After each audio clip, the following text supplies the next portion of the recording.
Hey guys, Jeffrey here with your daily Bible chapter upload. I hope everybody is having a blessed day. I'll be reading from the book of Mark, chapter 7 from the NIV, and I hope you all will be joining us for chapter 8 tomorrow. Please like and subscribe if you are enjoying the content that I'm bringing to you, and let me know what you think of my video in the comments below. That which defiles.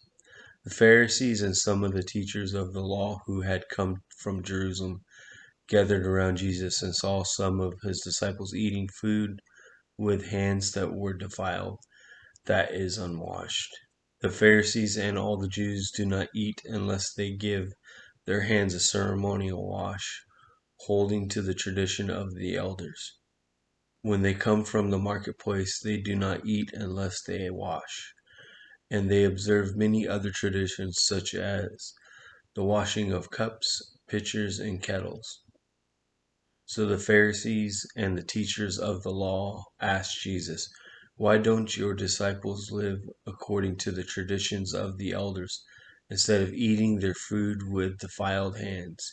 He replied, "Isaiah was right when he prophesied about you hypocrites. As it is written, these people honor me with their lips, but their hearts are far from me. They worship me in vain. Their teachings are merely human rules. You have let go of the commands of God and are holding on to the human tradition."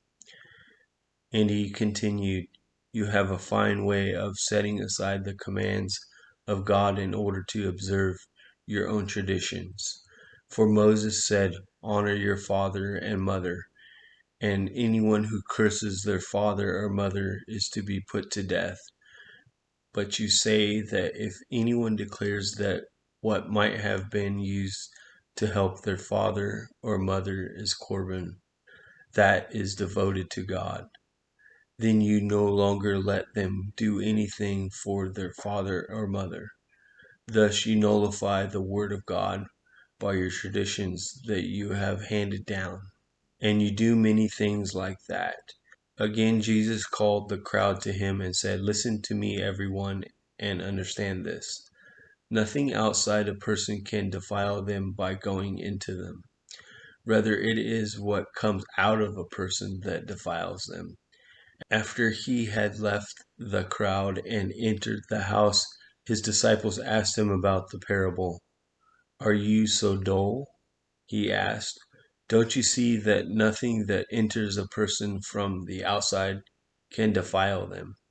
For it doesn't go into their heart, but into the stomach, and then out of the body."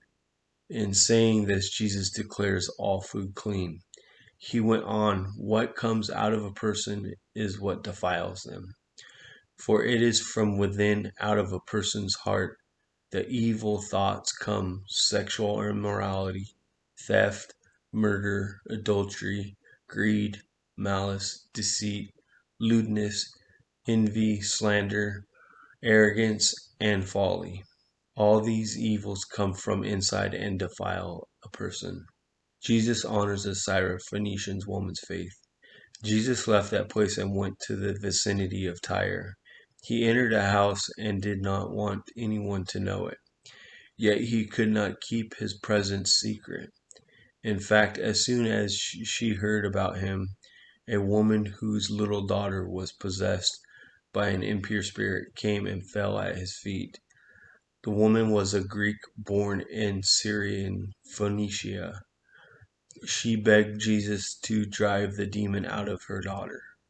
"First let the children eat all they want," he told her, "for it is not right to take the children's bread and toss it to the dogs."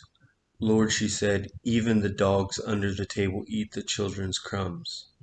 Then he told her, "For such a reply you may go, the demon has left your daughter." She went home and found her child lying on the bed and the demon gone. Jesus heals the deaf and mute man. Then Jesus left the vicinity of Tyre and went through Sidon, down to the Sea of Galilee and into the region of the Decapolis.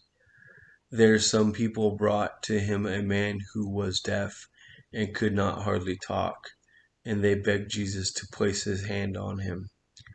After he took him aside away from the crowd, Jesus put his finger into the man's ear. Then he spit and touched the man's tongue. He looked up to heaven with a deep sigh and said to him, Ephphatha, which means be open. At this the man's ears were opened, his tongue was loosened, and he began to speak plainly.